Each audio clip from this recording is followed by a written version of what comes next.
Hello, everybody. I am Jacob Christensen, editor-in-chief of the Cougar Chronicle, and today I am pleased to sit down with Tina Descovich, co-founder of Moms for Liberty, a mother and a wife herself, and a proud Latter-day Saint. We're so happy to have you here, Tina. Thank you. It's great to be with you today. Thanks for this opportunity. So tell me a little bit about yourself. Where are you from, your family, your journey? Yeah, I live in Florida. Okay. The great free state of Florida, is what we like to call it there. My husband and I have 5 children between us, 6 grandchildren. My youngest is 16, still in high school, so most of them are grown and moving on with life. I co-founded Moms for Liberty in 2021. I served on a school board from 2016 to 2020 in Florida. And my co-founder served on a different school board. We didn't even know each other, but in the same time period. And when 2020 happened, we saw that parents across America really needed some help advocating for their children in the school system. And so we launched this little organization. We thought it would just be in Florida. We would help some moms get together and stand up to their school boards. And now we're 3.5 years later. We're in 48 states. We have over 300 chapters. A chapter covers a whole county. We have, it's wild. We've won 380 school board seats, but we won 8 more last night. So we won 388 school board seats. 42 bills we've had signed into law in 12 different states over the last 2 years alone.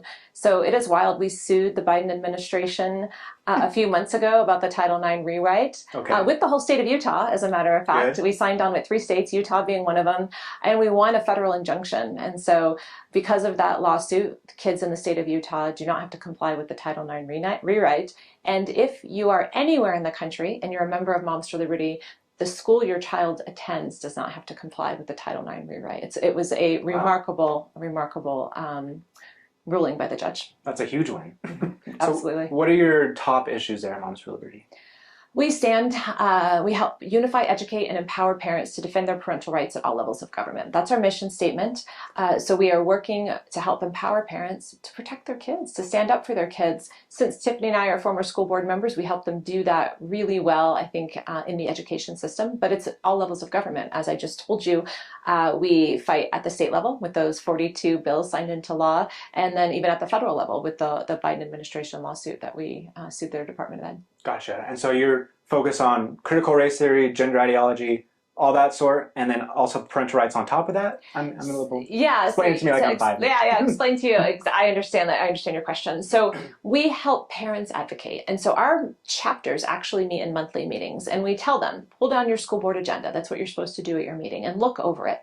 Decide what's going on in your school district that's concerning. We never tell them, go fight this, go fight that. Sure. They have to. Some of our chapters fight a local tax referendum, or they're supporting a tax referendum. Some of them are fighting something that's happening in the budget in their school district. It doesn't make national news because it's not as interesting as some of this other stuff. But often what happens, once one chapter will find a concerning curriculum, and they will share it with the other chapters, and then they go, oh, it's in my district. Oh, it's in my district. And before you know it, it's spread like wildfire around the country that parents are now alerted to concerning curriculum. And so then it becomes a national headline. But really, they make the decisions at the most local level what they want to fight. Oh, okay. Well, that's great. That's awesome. It sounds like I need to get involved. Well, you just said you're a new father, so I would say absolutely. You and your wife should jump on board and become members of Moms for Liberty ASAP. Now's the time. I assume you've received a lot of backlash. It seems like, especially a couple years ago, like you said, 2021, you were always in the news cycle, Moms for Liberty, especially with DeSantis. I feel like I would read DeSantis and then somewhere Moms for Liberty would come up. How's that backlash been, feeling that pressure, that heat from the news corporations? It doesn't bother me a bit. Just let it roll off. You know, I have very... in my core, I believe what I'm doing is right and is what's best for my children. And it's never easy to stand up for what's good and right and truth, especially when people don't agree with you or want to attack you. And so it doesn't shake me. It doesn't disturb me. It doesn't bother me. And so what motivated you to co-found this organization? What at the heart motivated you to do that? So after I served on the school board from 2016 to 2020, I actually lost my reelection. And I lost my reelection in a very conservative county to a radical liberal woman. Okay. And, you know, I sat down at that point and said, God, what do you want me to do next? This is the cards I've been dealt. What am I supposed to do? And I made a list of the things that were important to me, and God, family, country. Yeah. The word liberty was in there, and education was in there. I just came off being on the school board, and I was very passionate about what was happening in education. And so, I prayed about it and thought about it and took stock of what was going on in the country, and then got together with my co-founder, Tiffany Justice, and we brainstormed about what we could do, and Moms for Liberty was born. And she kind of had the same ideas as you at that time. Yeah, I mean, similar. She wanted to do some things differently. I think we had a pretty good debate over the name of the organization. I was positive it was supposed to be Moms for Liberty, and she wanted it to be more parents, or I can't remember how it all went down, but that was one thing I felt very strongly about. Because when you looked at who was standing up if you think about the end of our term, it was summer and fall of 2020. And that's when parents were hitting those school board meetings like crazy and failing, like getting shut out of the school board, doors getting locked, getting escorted out sometimes by police when they were upset. And so when you looked at who was really doing that, it was moms. There was an occasional dad or two that showed up, but it was moms at the heart of really standing up and fighting and making sure their children had what they needed between a good education and not being harmed by being forced quarantined. We had one mom, I think in Michigan, her child had never had COVID, but every time someone around her had COVID, she had to be quarantined for another 2 weeks. It was like 9 weeks of being quarantined. She had never been sick, and she had missed 9 weeks of school. She was starting to fail. And so, these things were happening to your children. Maybe dads were upset, but they weren't showing up at school board meetings. It was moms. And so I was positive it needed to be a moms organization. That's awesome. I'm proud. So you have received some backlash. Doesn't faze you. This week you were invited to speak at BYU Education Week.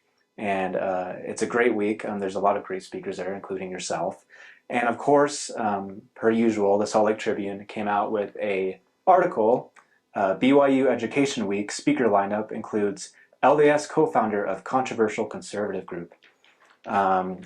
They mentioned that the Southern Poverty Law Center has labeled Moms for Liberty a far-right and extremist organization. I assume you will be lumped in with that. But if you look at the presentation that you gave today, titled The Sacred Responsibility and Fundamental Right to Raise Our Children is Under Attack, that doesn't seem too extreme, far-right, controversial to me. Do you think it is? Nothing that we do is extreme or far-right or controversial. The problem with people like the Southern Poverty Law Center that they have with us is that we're upsetting the balance of power. There's a certain segment of this country, which includes the teachers' unions, which have hundreds of billions of dollars that have been in control of public education for decades. Moms for Liberty comes on stage, and we have taken 388 of those school board seats that they would have had. We are intercepting policies that they wanted put in place. And so their allies, like the Southern Poverty Law Center, and to be frank, the Biden administration, and to be frank, the Department of Justice right now, and the Department of Education and the U.S. Department of Education, they've all come in to support the union and to take us down, to attack us. It's remarkable. We have done records requests with the DOJ and with the DOE, and they've been targeting us. We couldn't believe the information that we found. And then before the Southern Poverty Law Center came out and said we were an anti-government extremist group, the head of Southern Poverty Law Center actually visited the White House 6 times leading up to that. And so when you see all this unfold and you realize that you are the target of it, does that freak me out? Not at all. It empowers me. It makes me know that, holy cow, if you've got the power of the U.S. government coming after you, the Southern Poverty Law Center coming after you, and creating nonsense and lies. If you go look at the Southern Poverty Law Center, they say we're an anti-government extremist group. That's what they labeled us as. I just told you, we are participating in government. I served 4 years of my life on a school board, giving to my community and my government. We are encouraging people to run for school board, 388 seats. We want them to be part of their government. That's the most American thing you can do. So they're wrong. They're just wrong. Yeah, you're promoting civic participation. How's that? Absolutely. Yeah. So you talk a little bit in this article about your panel, and they labeled you far right, extremist, nonpartisan, or partisan. You labeled yourself and your group nonpartisan. It seems like you are. You're for truth and civic participation, no matter what aisle you come from, perhaps. And you said this beautiful line, it is not extreme to believe that God blessed me with my children, and I have a right and responsibility to raise them. Now, I love that because you bring God into the picture, you bring faith into the picture. And I've been looking, for example, for jobs and internships to work for this semester, and I've been proactively looking for internships that their leaders or their co-founders or their staff aren't afraid to bring God into the organization and to at least reference him or reference his work and his son, Jesus Christ. I wanted to ask you, because you are a Latter-day Saint and you were speaking today at BYU, what is how has your faith played a role in your career? My faith directs everything that I do. I think, like most people probably in our community, I start each day with prayer. I ask God to guide my steps. I evaluate what I'm doing every night back. Have I done what you've asked me to do? Am I doing what? Do I get it wrong sometimes? Sure. Doesn't everybody get it wrong sometimes? But ultimately, I'm doing the best I can to live the commandments and follow the gospel. Um, when that day comes, I want to say I did all I can to stand for truth and do what was right and take care of my kids and defend our country, because our country espouses the principles of liberty and freedom. And everything we're taught through the Book of Mormon, last week we had the Captain Moroni lesson, is that we should be standing for these things so that we can practice religious liberty, so that we can live free to make good choices or bad choices. And so, we fight. The first part of our mission statement that I didn't mention is we're fighting for the survival of America. Okay. Because I deeply believe this. I deeply believe that once you lose the right to raise your children, our communities are done, but mostly our families are done. So you lose the right to direct the upbringing of your children, and government entities get to overrule your decisions. You've lost the ability to teach them correct principles and truth. You've lost your family, and that's the basic unit of any successful society. So now you've lost your community. And if you lose your communities, you've lost our country. And so the first part of our mission statement, and it's been that from the day we launched, is we're fighting for the survival of America. And I think it's very important that America survives to protect liberty and freedom. So it seems like the aim of the cause is not only, temporal, to secure seats on a school board or to make policy changes or legislation, but it seems like in a way it's fundamentally spiritual, that you're fighting for this right to raise your children in a household that brings them up in light and truth, and to have that say over what they hear from school or what they hear at home or what they hear from the government or not hear from the government. Seems like it's spiritual. Yeah, you understand Moms for Liberty perfectly. I'll tell you a couple things. At our national summit that's coming up in Washington, D.C. next week, we have our awards gala on Saturday night, and we do that every year. It's called the Such a Time as This Gala, because most of the people within our organization feel they were called at this time to stand up for truth and righteousness. So 100%. We're not a Christian organization necessarily. We have a lot of Jewish members. We have members that don't have any faith at all. But it's, I guess, a safe space to talk about your faith and participate in your faith and share your faith and quote scripture. And it's just a place to do that. It's a place that can thrive, and it's truly liberty.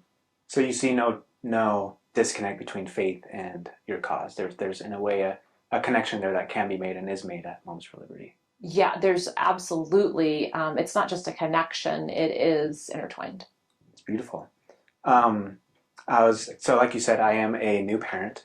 My daughter Josephina is 4 months old, and being a new parent has been amazing. Do you have any advice to me and to our audience? Much of our audience are parents, either young or old. Do you have any advice for them in the current landscape of education? I think, the most important years, and I think most people know this, is K through 4 or 5 before they even get to school. You have to lay that foundation. Do all those things that our church leaders tell us. Do that family home evening, even with your baby, even early in your marriage. Set those foundations quickly. I have friends that have family mottos and themes every year that they go through. And there's so many things you can do those first 4 or 5 years. It is the most important. And then when you make the decision at 5 what you're going to do with your child, do it prayerfully. Maybe public school is the best option for you. Maybe it's not. Maybe it's private school. Maybe it's homeschool. But really take it seriously. Don't just assume they have to go to the school down the street all the time. And if you choose to put them in a school outside of your home, be vigilant. Don't assume they have your best interest at heart. Be a participant in their policy making, not just signing up in the classroom to volunteer to make cookies and to volunteer as room mom, be an active participant in the real decisions that are being made in curriculum and things of that nature. Well, that answer is great, and it did surprise me a little bit because I was expecting you to perhaps say, to start with the latter part of investigate the school, look at their policy, be involved. But you start with the house, you start with the family structure and what the children learn in the home first before they even go to school. I think that's a great insight. Do you encourage moms? I know you're nonpartisan and you're also, you don't endorse a certain religious tenet or strand, but is there a way that you work that into Moms for Liberty, that you work the home focus into I know that's a big part of our church. We have teaching at home on Sundays now, but is there a way that you try to incorporate that into your work? I think, personally, yes, but as far as the organization goes, we're really focused on civic engagement and stabilize your home, make sure your home is solid, put the fortifications up, but really the advocacy work that we're promoting is done in the public square. That's fantastic, yeah. And along with that, are there any ways that, apart from encouraging my wife or myself to go to these meetings and to be engaged in my children's education and of course start at the home, are there any ways that other parents can get involved? I do actually have a question for you. Why is it that Utah doesn't have a chapter? That's an excellent question. We are in 48 states, but Utah and Vermont are the holdouts, and we have had 2 almost start and then change their mind at the last minute. I do not have an explanation for that. I would encourage anybody watching today. It's so easy to start a chapter. Go to momsforliberty.org. You fill out, you have an interview to make sure you're not a crazy person, basically. And you get a few of your friends or colleagues or like-minded people together, and you start a chapter in your community. A lot of people think, and maybe that's the problem here, that their schools are safe, that this stuff isn't happening. But I know you have some parental rights organizations that I follow on social here in Utah that are exposing things all the time. So everything's not rosy everywhere, and you need to be vigilant. It's not just your sacred duty to raise your kids. It's your responsibility. There's a lot of things that come with this, and dropping them off for 8 hours at a public school and just assuming everything is fine isn't good enough.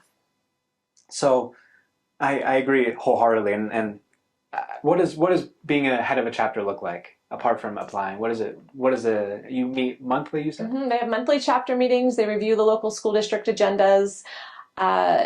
It's you make it yours. We do not tell them to do anything other than those monthly chapter meetings. So right now, for September, a lot of our chapters are ramping up. They're donating constitutions. We have an organization that we sign up for, and they give them to us. Okay. And then our chapters go distribute them to middle schoolers that are studying those types of things. We do book drives and school supply drives, a lot of just things in general like that. Once you start meeting and going over your school board agenda, that's when the work gets real. That's when you learn a certain curriculum's about to be adopted that's very concerning. And that's when you as a chapter have to form a game plan on how you're going to put a stop to that and make sure it doesn't happen. And that's when the advocacy work really starts and steps in. Sounds exciting. Yeah, it's super fun.